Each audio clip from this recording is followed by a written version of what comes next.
Salam literasi. Perkenalkan, nama saya Yanter Lao. Saya dari program studi Sistem Informasi dengan nomor induk mahasiswa 2210 1106 0129. Saat ini saya akan menjelaskan tugas dari mata kuliah Bahasa Indonesia dengan dosen pengampu Dr. Jenny Imbang dan Cik Vince Watak. Saat ini saya akan menjelaskan mengenai bahasa lugas dalam genre makro. Yang pertama akan kita bahas adalah bahasa lugas.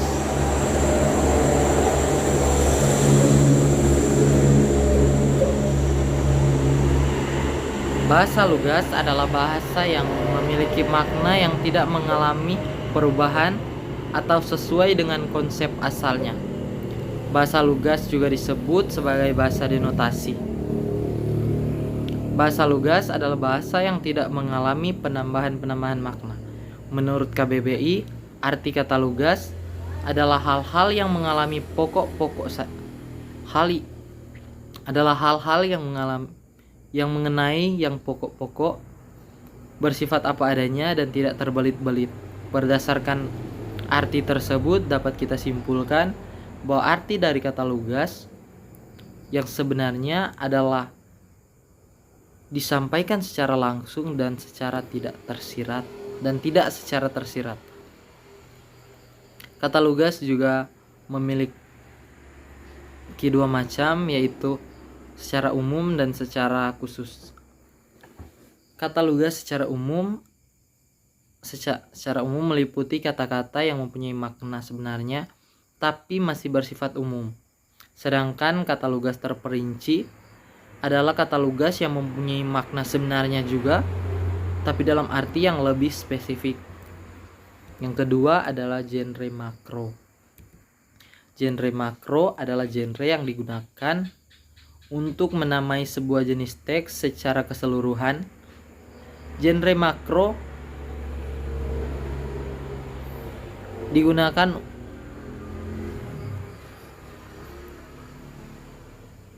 teks yang di dalamnya masih terkandung genre-genre lainnya, seperti yang dalam hal ini adalah subgenre. Subgenre dalam hal ini adalah genre mikro. Teks genre mikro yang terdapat dalam genre makro adalah seperti teks deskripsi, laporan, prosedur, eksplanasi, eksposisi, dan diskusi. Sementara itu dilansir dari metode dari Fatimah Jah dalam metode linguistik, ancangan, diskusi, metode penelitian, kajian tahun 1993, teks dapat berwujud ujaran, paragraf, dan wacana. Teks tantangan, pengertian, struktur, kaidah kebahasaan, jenis teks genre makro, teks genre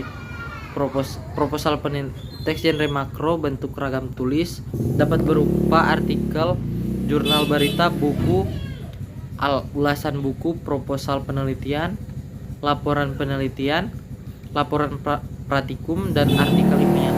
Maka dari itu struktur teks genre makro berbeda mengikuti jenis teks aslinya. Kaidah-kaidah yang harus dikuasai dalam menyusun genre makro. Yang pertama adalah penerapan ejaan yang cermat. Dan yang kedua pemilihan kata yang tepat. Yang ketiga penyusunan paragraf, dan yang keempat adalah penerapan kalimat yang efektif. Yang pertama adalah penerapan ejaan yang cermat.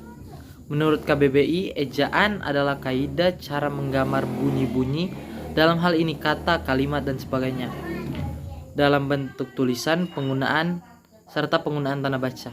Ejaan dapat dikatakan sempurna apabila sesuai dengan serapan bahasa Indonesia serta dilihat dari kebakuan kata.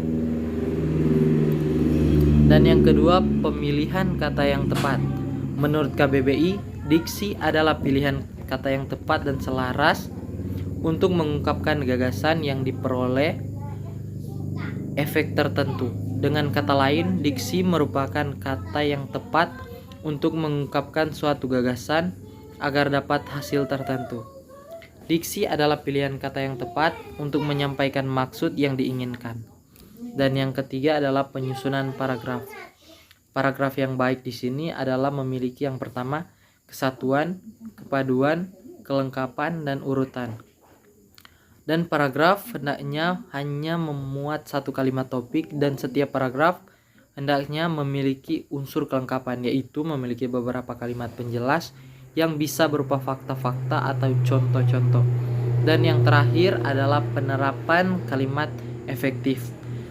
Menurut Prisma Gustiyanti dalam bukunya Buku Bahasa Indonesia, Konsep Dasar dan Penerapan Penjelasan mengatakan bahwa kalimat efektif adalah kalimat yang memiliki kemampuan untuk menimbulkan gagasan-gagasan pada pikiran pendengar atau pembaca dengan penulis. Itu yang bisa saya sampaikan. Terima kasih.